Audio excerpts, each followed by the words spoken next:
Cyber security കുറ്റകൃത്യങ്ങൾ ശ്രദ്ധയിൽപ്പെടുത്തുന്നവർക്ക് 50,000 റിയാൽ പാരിതോഷികം പ്രഖ്യാപിച്ച Saudi.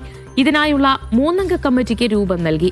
Saudi national cyber security മന്ത്രാലയത്തിന്റേതാണ് തീരുമാനം.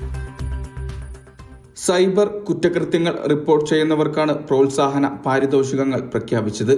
കുറ്റകൃത്യങ്ങൾ ശ്രദ്ധയിൽപ്പെടുത്തുന്നവർക്ക് 50,000 റിയാൽ വരെയോ ചുമത്തുന്ന പിഴയുടെ 1% പാരിതോഷികമായി ലഭിക്കും.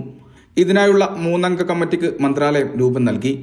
റിപ്പോർട്ടുകൾ വിലയിരുത്തുക, പാരിതോഷികം നൽകേണ്ടതുണ്ടോ ഇല്ലയോ എന്ന് തീരുമാനിക്കുക, പാരിതോഷിക തുക നിർണ്ണയിക്കുക തുടങ്ങിയവയാണ് കമ്മിറ്റിയുടെ ചുമതലകൾ.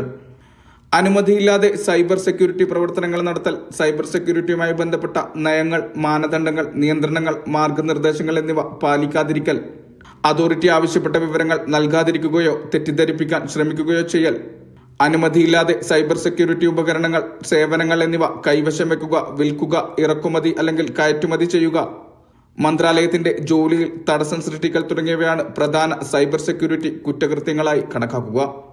Nishal Cherpulassery, media 1, Riyadh.